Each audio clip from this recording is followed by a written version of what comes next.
Halo teman-teman semua ya, ketemu lagi dengan kita di sini. Kita sekarang lagi di Student Center ya. Kita mau bahas materi tentang GPB ya. Tapi sebelum itu kita kenalan dulu ya. Saya Delta, dosen Fakultas Teknik ya, Teknik Informatika. Kemudian ada Pak Arif. Pak Arif juga kebetulan juga dosen di Teknik, kebetulan Teknik Kimia. Kemudian ada Clarissa dari Teknik Manufaktur dan ada Arbi dari Fakultas Industri Kreatif. Oke ya, sekarang ini kita mau bahas tentang Beyond the Imagination ya. Oke, nah tentunya kan kita sekarang semua lagi kuliah ya. Ada Arbi, ada Clarissa, kemudian ada Pak Arbi juga. Kalau kita bicara tentang kuliah ya, ada hal-hal yang sangat mendukung kita ketika kita sedang kuliah ya. Contohnya adalah buku ya. Buku ini adalah kalau kita bilang wajib ya dibaca atau jadi pedoman ketika kalau kita kuliah. Tapi seiring berkembangnya zaman ya ada yang disebut dengan istilah paper ya. Ini paper ya. Ini paper.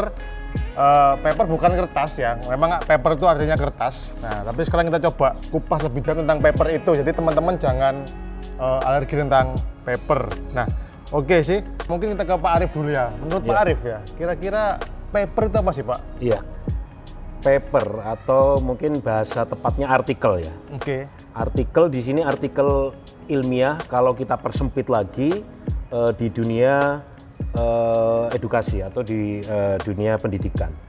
Nah, kalau artikel ini adalah sebuah laporan. Laporan apa? Laporan yang bersifat ilmiah. Karena laporan itu macam-macam, Pak Delta dan adik-adik mahasiswa ya.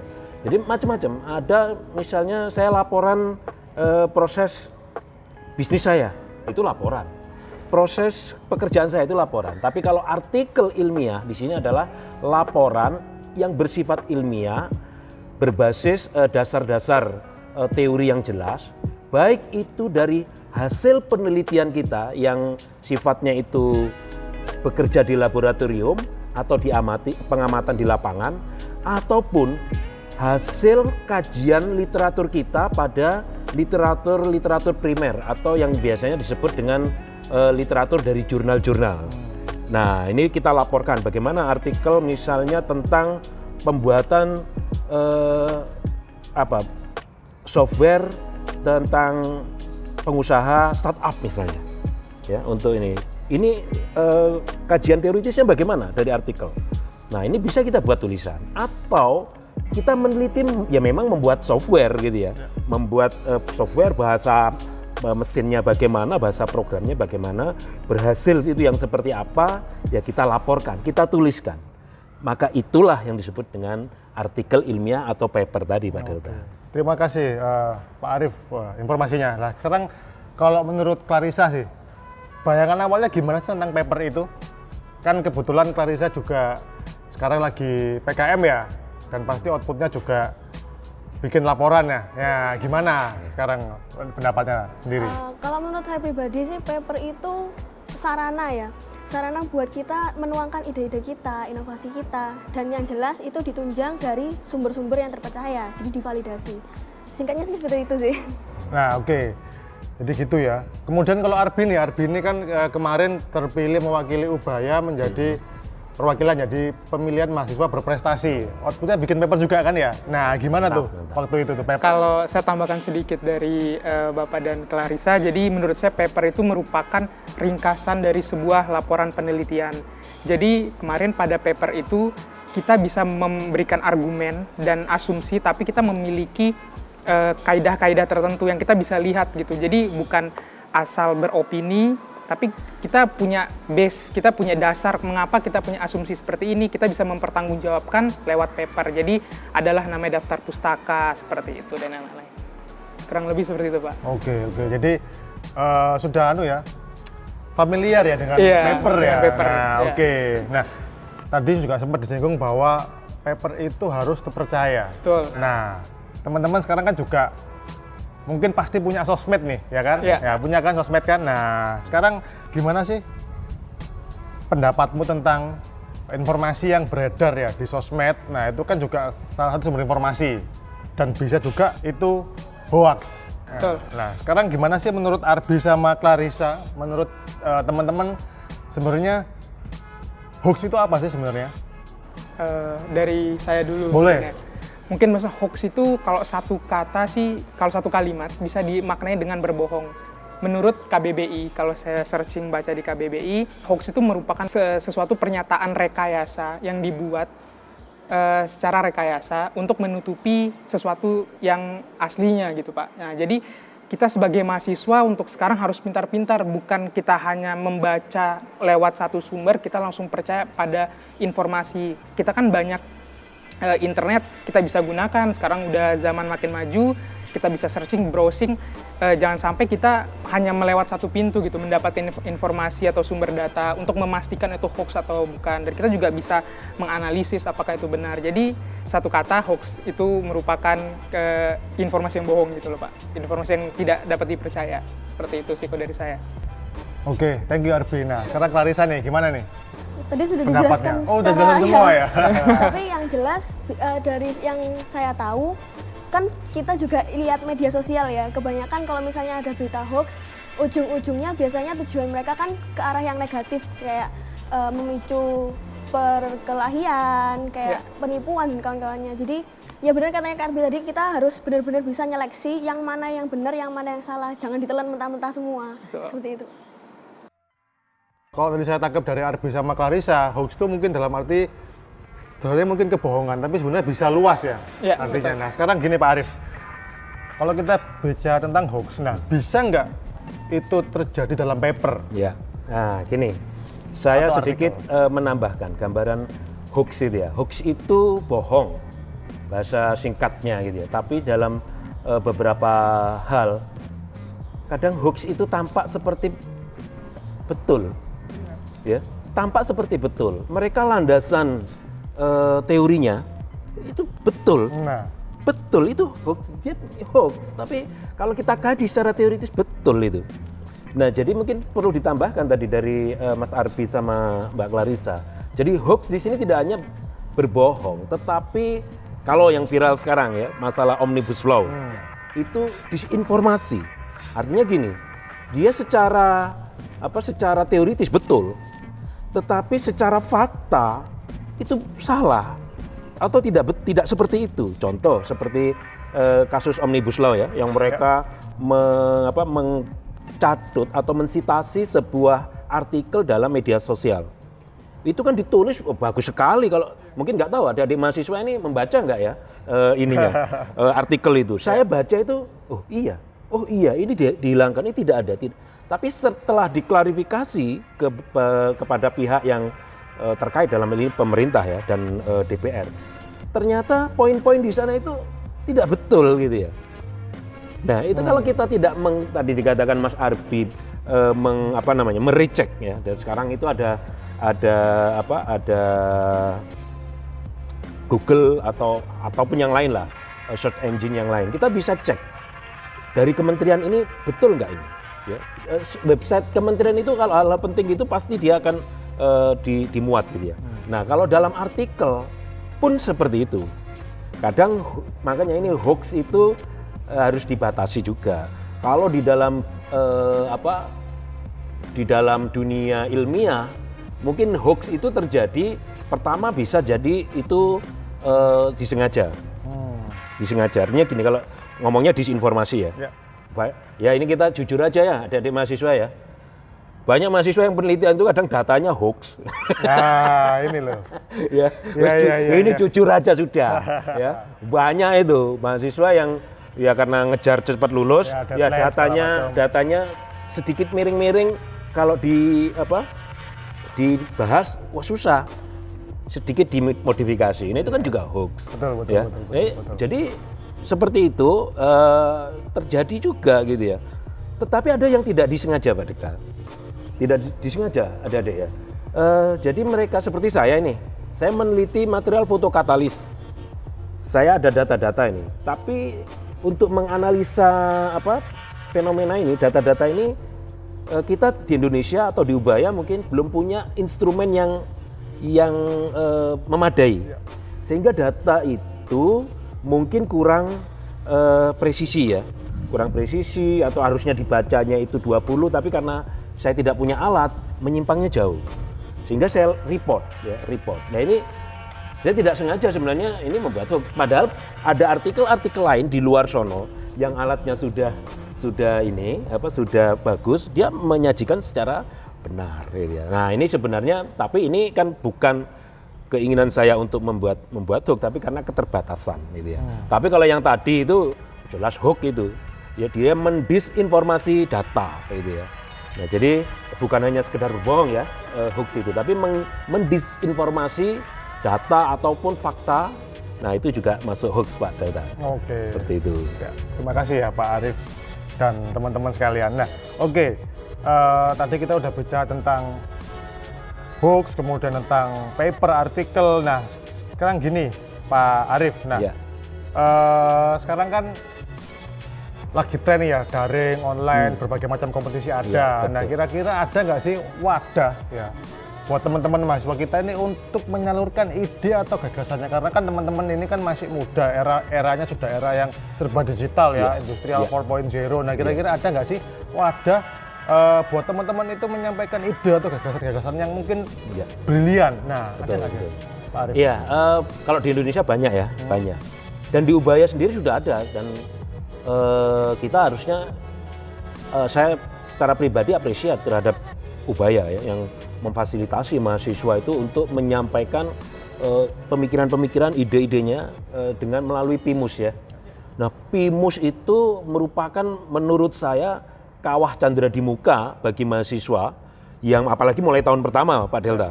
Ya, awal-awal kalau yang sudah yang tahun kedua harusnya sudah naik kelasnya. Tapi dengan PIMUS ini ya mereka bisa menuangkan ide-idenya. Biasanya kan mahasiswa ini anak muda, idenya itu kreatif. Kalau bahasa saya itu liar gitu ya. Nah, tapi itu kan harus perlu diwadahi nih yang liar. Tapi dengan semangat seperti itu akan menghasilkan sesuatu yang berbeda gitu ya. Anak-anak muda bikin paper dengan paper saya beda nuansanya itu. Ya, nah ini harus kita fasilitasi mereka. Nah di Ubaya ada PIMUS. Kemudian kalau di nasional itu ada namanya PKM, Program Kreativitas Mahasiswa. Ya kebetulan saya pernah sebagai jadi reviewer itu sebelum mulai tahun 2019-2020, saya sebelumnya di tahun 2015-2016 juga pernah, cuman terus rehat ya dengan satu alasan, sekarang diminta lagi. Nah itu kalau kita ikuti ya, PKM ini sebuah ajang ilmiah yang bergengsi di Indonesia, paling bergengsi lah ya. Karena paling tua ini di Indonesia PKM ini. Sehingga adik-adik kalau memang pingin dijuluki, kalau saya ini sejak zaman saya mahasiswa dulu sudah ada, saya sudah ikut. Tulisannya itu mungkin nggak penting seberapa hebat, tapi kalau bahasa Jawanya macak gayane gitu. Itu karena Pak, ya memang ini ajang yang bergengsi kok Pak Delta. Betul. Mah itu sudah tidak diragukan, diakui tingkat nasional. Apalagi kalau sudah sampai ke PIMNAS artikelnya itu ya. Wah, itu jempolnya kalau misalnya punya 5 itu pasang semua itu. Sampai juara. Saya pernah, mahasiswa saya namanya Riko Tediono. Mahasiswa teknik kimia angkatan kalau nggak salah 2007 atau 2008. Dia dapat perak. Dapat perak. Nah, ini sekarang ini di PIMNAS kayaknya belum ada lagi nih Pak Delta Ubaya, Pak Delta. Mungkin ke depan bisa dimunculkan lagi. Saya kira itu Pak Delta. Oke. Nah, sekarang kalau kita bilang tadi PKM itu emang prestisius ya, macak gaya lah. Macak gaya, sekarang, benar. Kalau kita lihat tren sekarang, ini kira-kira apa sih Pak? Topik-topik apa sih yang mungkin jadi favoritnya teman-teman di Belma? Ya, yang pertama itu jelas topik-topiknya yang itu sebenarnya ada 7, cuman saya agak lupa juga. Tapi yang saya ingat tentang industri 4.0 ya.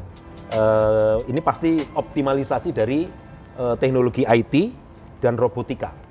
Ini gabungan itu 4.0 ini. Nah, ini Kalau kita masuk di sini, ini topik yang seksi ini. Oke. Ya, topik yang seksi itu.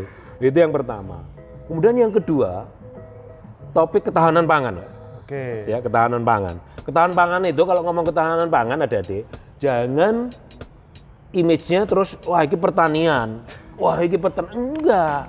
Iya. Kita punya teknobiologi. Itu bisa masuk topik ketahanan pangan. Teknik kimia bisa masuk. IT. Saya pagi tadi sempat lihat ini di Metro ya. Di Metro pemanfaatan ini drone untuk menyemprot tanaman ya, baik padi atau apalah. Dan itu kan butuh program kan, betul. agar dia bisa kapan dia mau nyemprot, kapan dia harus terbang kecepatan sekian, itu kan teknologi 4.0. Gitu. Nah, itu tapi diaplikasikan pada ketahanan pangan. Itu yang kedua. Kemudian yang ketiga ini ketahanan energi, Pak. Nah, gimana tuh, Pak? Nah, ketahanan energi itu sekarang kan energi fosil itu sudah mulai berkurang tuh.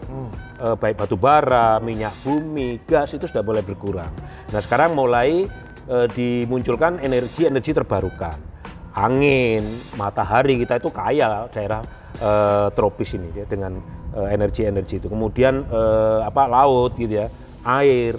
Nah, yang terbaru yang sekarang di Indonesia itu sedang jadi primadona tapi jadi royoan dikeroyok oleh negara-negara di luar negeri itu tentang sawit ya? Yang sudah bisa dirubah menjadi bahan bakar dengan dulu B30, B50, sekarang ini sedang B100, bahkan sudah bioaftur.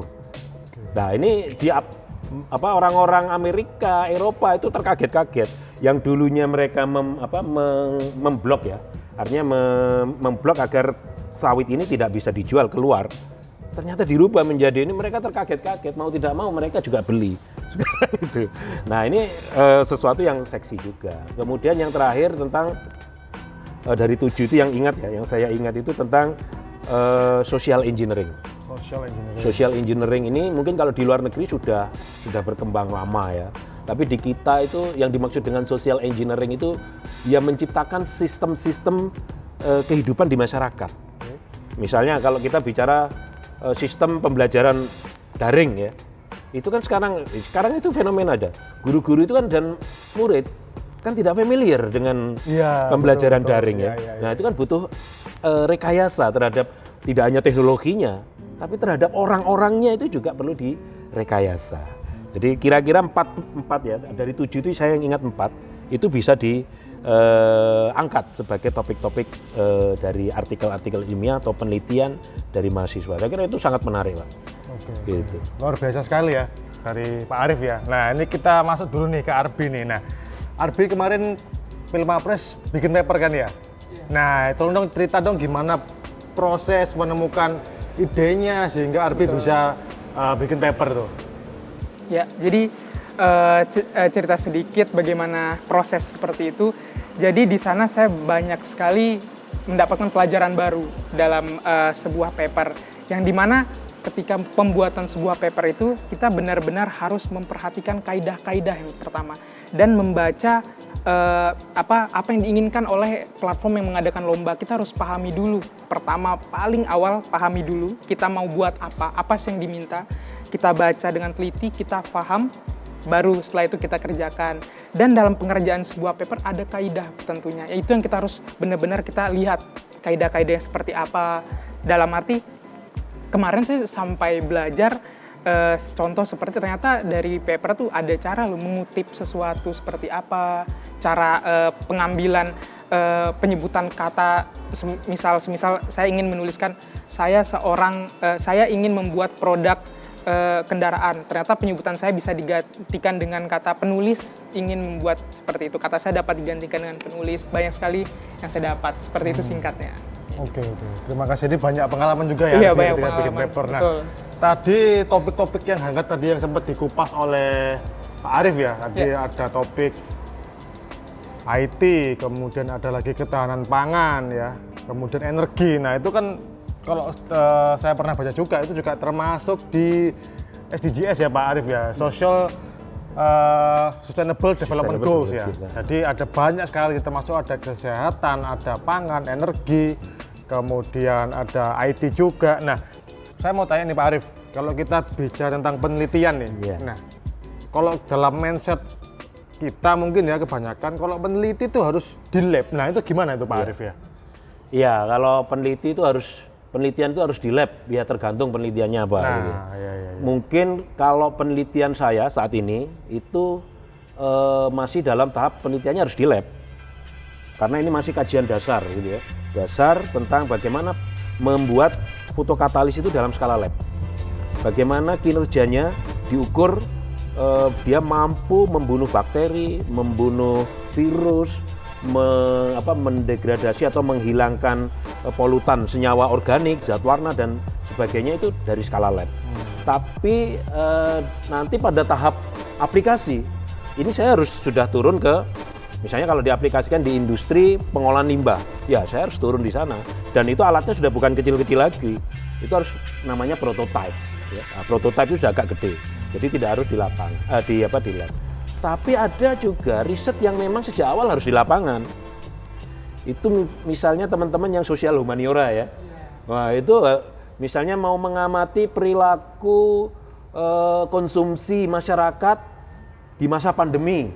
Ya itu harus turun ke pasar, harus lihat ke supermarket, harus kuesioner ke ibu-ibu rumah tangga mungkin. Nah kayak gitu. Itu harus jadi jangan mindset bahwa penelitian itu harus di lab. Mungkin itu juga harus turun ke lapangan. Atau ada gini, penelitian itu mereka hanya duduk di pinggir jalan Ahmad Yani itu. Nah, pewanas ngapain itu Pak kira-kira itu? Ini sambil bawa alat deteksi orang lewat gitu ya, gerakan ya. Ternyata apa? Saya pernah tanya itu. Kok 4 hari ya, seminggu itu mulai hari Senin sampai Kamis saya ketemu dia itu duduk. Ternyata mahasiswa dari universitas ini ya, sebelah negeri ya. Terus saya tanya, Mas ngapain Mas? Kok kayaknya 4 hari di sini terus? Lagi ngitung jumlah mobil yang lewat. Jadi ngitung jumlah mobil dan ternyata dia itu dari teknik sipil, prodinya bukan prodi, kekhususannya itu di bidang ini transportasi. Nah, jadi dia penelitiannya ya hanya duduk saja gitu ya. Nah, terus ada juga ini yang saya punya teman, dia dari seni ya. Dia itu pokoknya ada film apa saja ya tentunya sudah sesuai dengan ini ya rancangan penelitian dia. Ya. Dia pasti akan ke bioskop nonton. Misalnya sampai bioskop 1, sekarang kan bioskop 1, 2, 3. Wah, ini masuk semua. Ya dia dari pagi misalnya sampai malam sampai videonya bioskopnya tutup. Ya di sana terus pindah-pindah studio gitu ya. Hanya nonton film gitu. Jadi Anda penelitian kalau dapat dana dibayari untuk nonton film, enak kan? Loh iya, penelitian itu aneh-aneh. Jadi jangan takut Anda mengeluarkan ide yang aneh. Gitu. Ya memang seperti itu, aneh itu kan karena belum tahu saja. Begitu sudah tahu, kok aneh ternyata. Iya. Iya kan? Dulu orang misalnya utek-utek pesawat tidak pakai nggak ada orangnya, harus jalan sendiri. Pikir kamu itu menghayal, gimana ya harus disetir. Nah sekarang dengan drone ya nah, terbukti. Jadi jangan khawatir adik-adik untuk mengeluarkan ide-ide yang aneh. Ya itu memang harus seperti itu. Kalau mau dilihat orang itu harus aneh memang. Iya. Seperti itu Pak Delta. Oke, terima kasih. Berarti kalau saya bisa tangkap dari Pak Arief tadi ya, sebenarnya kalau kita meneliti itu ya bisa fun juga ya. Iya. Kita nonton sambil meneliti ya. Oke. Nah, ini kita back to topik lagi tentang tadi ya, istilahnya PKM nih Pak. Nah, ini PKM ini kebetulan di Ubaya sendiri kita mendapatkan pendanaan yang cukup besar Pak Arief. Yeah. Sekitar 73.500.000 dan 15 judul. Nah, itu cukup lumayan tinggi nih. Ya, cukup lumayan. Iya. Nah, di sini kita juga ada Clarissa ya, salah satu yang lolos di 15 besar tersebut. Nah, ini tolong cerita ke teman-teman semua juga pengalamannya gimana ketika Clarissa nulis proposal itu dan mungkin bikin paper. Nah, gimana coba cerita ke kita dong. Ini saya cerita asal mulanya dulu ya Pak ya? Iya. Boleh, silakan. Kalau dari saya sendiri, asal mulanya itu kan saya dari semester 1 masuk jurusan teknik manufaktur, itu kami itu sudah didorong untuk ikut lomba-lomba seperti ini. Jadi kami dari awal itu sudah kayak dilatih, gimana sih cara nulis paper yang baik, benar gitu. Gimana sih cara bikin ide supaya orang-orang tuh tertarik buat baca. Jadi lama-kelamaan, kan kita sudah terlatih nih ya, jadi lama-lama jadi kayak kebiasaan gitu Pak. Nah, jadi sekarang kalau suruh nulis paper, oke, nggak susah gitu loh, karena kita sudah terlatih ya. Nah, terus kalau tentang pengalamannya sendiri, kalau selama menulis proposal yang waktu itu, yang jelas senang sih, karena kami juga dapat kesempatan buat berbagi informasi, terus buat sharing ide gitu. Jadi kayak, oke, ini satu kesempatan di mana kita bisa menambah wawasan kita. Mungkin seperti itu sih Pak. Iya, tambahkan. Oke. Pengalaman pertamanya itu menulis di tugas artikel saya ya. Saya primus dulu Pak, habis primus baru tugas artikel Pak. Dua kali Pak. Ya berarti sebenarnya nulis paper itu sebenarnya nggak sulit ya sih, nggak sulit. Nah, ini ya setahu saya Ubaya ini terkait dengan PKM itu mengirimkan sekitar 340 artikel dari Ubaya sendiri ya, 340. Kemudian dari seluruh Indonesia ya itu 57.000. Nah, dan salah satunya yang lolos adalah punya Clarissa. Nah, gimana tuh perasaannya tuh ketika tahu dari satu dari 57.000 nih? Oh, Nah, mantap. luar biasa kan? Iya. Yang jelas sih nggak nyangka ya Pak ya, karena karena katanya Bapak tadi kan ini lomba yang melegenda ya Pak. Jadi kayak tahu PKM ini benar-benar besar dan tim saya bisa masuk menjadi salah satu tim yang lolos didanai itu kayak benar-benar suatu kebanggaan tersendiri. Harus. Jadi kayak kami satu tim tuh kayak bangga. Yang pertama pastinya kami membanggakan orang tua kami masing-masing. Orang tua, membanggakan dosen-dosennya juga. Macak gaya gitu. Kapan lagi Pak? Itu Iya. yang jelas kami merasa terhormat bisa membawa nama Universitas Surabaya serta jurusan kami. Gitu. Ya, luar biasa sekali. Iya. Lah, Arbi sendiri gimana perasaannya ketika mewakili Ubaya di Pilmapres kemarin? Oh iya, saya ceritakan sedikit dari awal. Saya bawa 10 prestasi, ada 2 internasional, Luar biasa. terus 5 nasional, sisanya regional. Jadi ceritanya pertama itu waktu itu kita ada webinar juga bersama para juri dari masing-masing universitas perwakilan. Jadi yang mengikuti Pilmapres itu ada 700 perguruan tinggi negeri dan swasta, S1 dan diploma. Wah, udah kebayang sensasinya. Wah, ini 700. Saya setuju dengan Bapak. Kita harus kalau mau terlihat keren kan harus aneh sendiri. Makanya saya jadi kayak kita harus keluar out of the box gitu. Kita harus berani ambil kesempatan dan Ubaya ini support saya banget gitu loh Pak. Jadi dari dosen ngasih kepercayaan, Arbi ini bisa kalau kamu harus mengikuti hal ini. Kita diarahkan seperti itu. Oke, saya masukkan 10 prestasi saya seperti itu. Akhirnya seleksi masuk ke 500 besar dulu. Dari 500 besar ada seleksi lagi tahap 1 yang dimana kita tes bahasa Inggris dan nasional kewarganegaraan seperti itu hingga kita tes membuat paper tadi sama karya ilmiah seperti itu. Jadi sensasinya benar-benar luar biasa sekali Pak. Nah tapi itu melatih mental gitu, karena saya pernah dapat kata-kata mutiara kayak experience is the best teacher gitu. Wah. Pengalaman adalah guru terbaik. Mantap. Jadi karena teman-teman yang punya IPK tinggi, yang pinter juga harus memperbanyak jam terbang gitu. Biar mentalnya tuh dikikis dibentuk dari sekarang, jadi besok nggak kaget waktu ketemu saya, oh iya saya udah punya pengalaman. Ya, singkatnya seperti itu sih. Ya. Mantap. Iya, ini jadi kita hari ini udah banyak insight dari teman-teman ya. Nah, sekarang ini PKM tadi Pak Arif bilang banyak jenisnya ya kan. Iya. Kira-kira untuk Maharu kita mahasiswa baru yang fresh ini kira-kira yang mana nih yang cocok alirannya ini? Kan banyak nih alirannya ini. Betul. Nah, ini kalau yang awal itu kan ada semuanya totalnya ada 7 PKM itu. Yeah. Ya. Kemudian ada yang dikenal dengan 5 bidang. 5 bidang ini harus buat proposal. Yeah. Kemudian ada yang dua itu tidak menulis proposal, tapi langsung menulis artikel. Yeah. Nah, artikel yang ditulis bukan hasil penelitian, tapi hasil kajian literatur. Yeah. Ya, itu namanya PKM GFK ya. Oh, GFK. PKM GFK. Ya. Jadi Apa itu Pak GFK? Gagasan dan futuristik ya. Nah, itu bisa dibuat oleh semua mahasiswa. Dan khususnya ini sebaiknya ya memang diarahkan ke mahasiswa baru ya, karena dengan GFK ini kan membiasakan mereka untuk menulis, membiasakan mereka untuk mencari informasi. Mencari informasi itu nggak gampang Pak Delta. Saya itu kalau misalnya yang gampang-gampang aja lah, menulis laporan praktikum. Itu iya, itu daftar pustaka ya, pustaka yang diacu mahasiswa itu kebanyakan apa? www gombel itu tadi.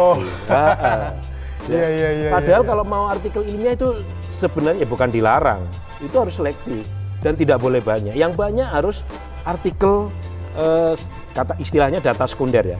Data sekunder itu artikel ilmiah yang terbit di jurnal terpercaya. Artinya dia misalnya jurnal-jurnal internasional atau jurnal-jurnal nasional yang terakreditasi istilahnya. Nah, itu jurnal-jurnal terpercaya. Itu yang harusnya dicari ya oleh mahasiswa untuk bahan penulisan. Nah, cilakanya banyak mahasiswa itu yang alergi dengan artikel bahasa Inggris. Nah, itu padahal mau tidak mau kita harus itu.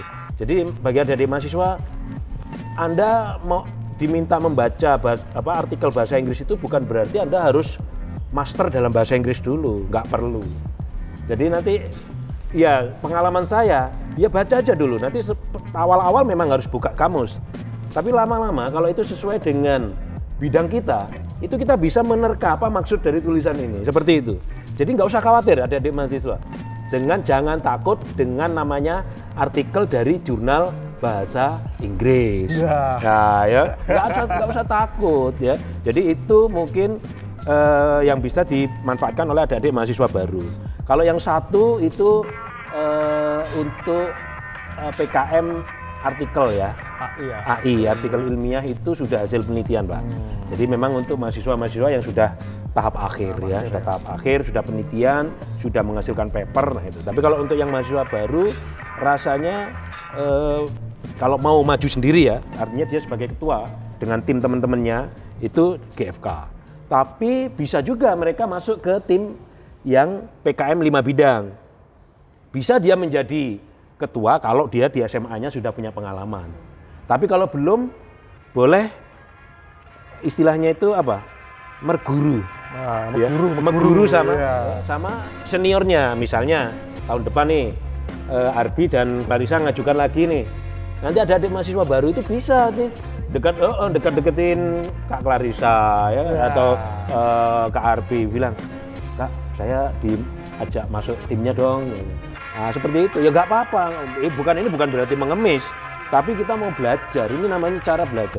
Dan belajar itu jangan malu, ya. Apa jalan yang bisa membuat Anda belajar? Ya sudah.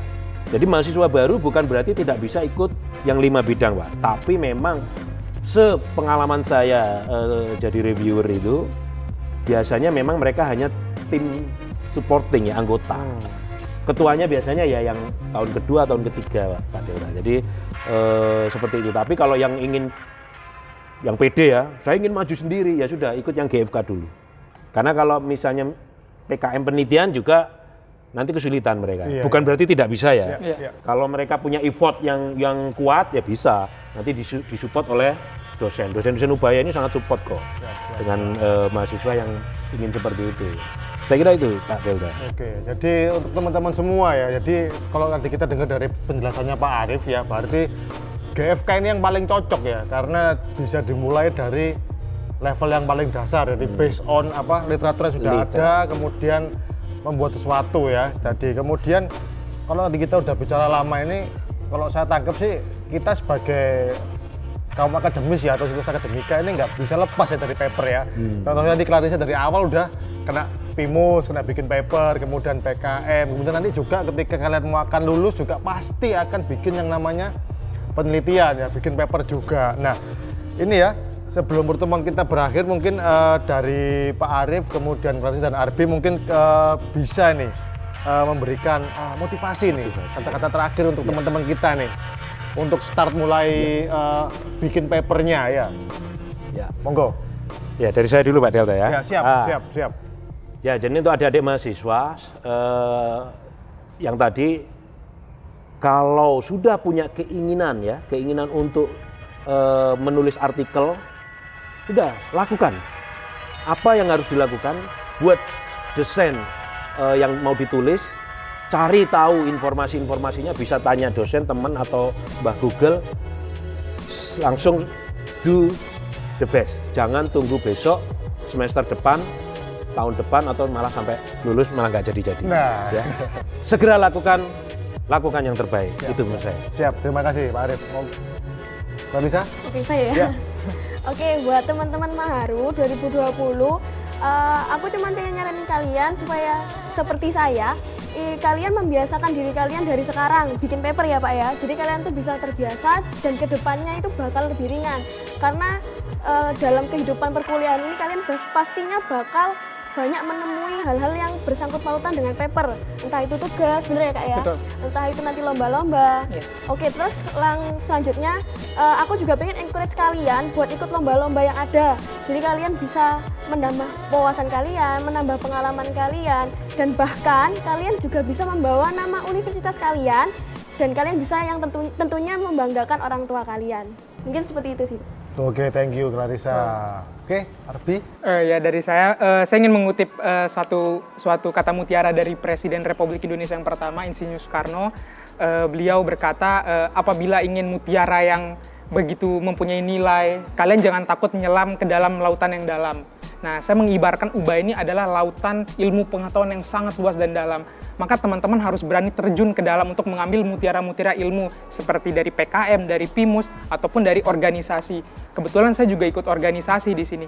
Saya ikutin Ormawa, dan bukan alasan kayak, Kak, seperti apa nanti IPK terganggu, itu tidak sama sekali, malah itu menambah wawasan kita, menambah jam terbang, menambah channel, yang dimana juga pada tahun-tahun sekarang kita juga harus memperbanyak relasi tentunya, seperti itu. Jadi teman-teman harus mengikuti Ormawa, harus mengikuti segala sarana yang telah disediakan oleh Ubaya, seperti PKM, PIMUS, dan yang lain. Seperti itu sih, singkatnya. Terima kasih. Oke, ya ini teman-teman ya, ini kita sudah dapat masukan banyak dari Pak Arif, reviewer PKM nasional, kemudian dari Clarissa ya, salah satu dari 15 proposal didanai dari Ubaya, dari 57.000, kemudian juga ada masukan atau insight dari Arbi, Pilmapres dari Ubaya. Nah, saya mau tekankan lagi ya, bahwa teman-teman mulai sekarang jangan takut ya, atau alergi dengan paper ya, mulai belajar bikin paper dari awal. Kalau tadi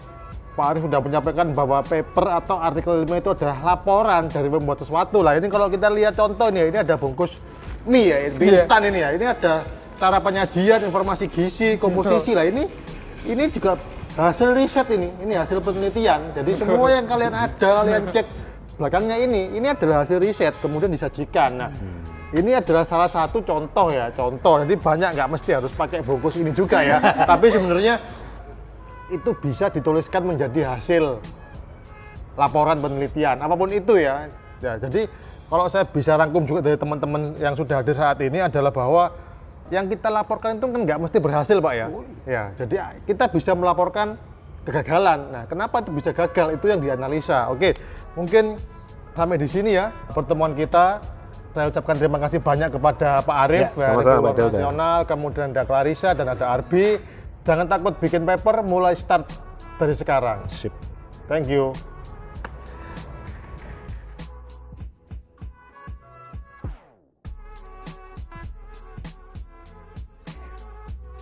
Oke ya, kita ketemu lagi ya dengan saya Delta.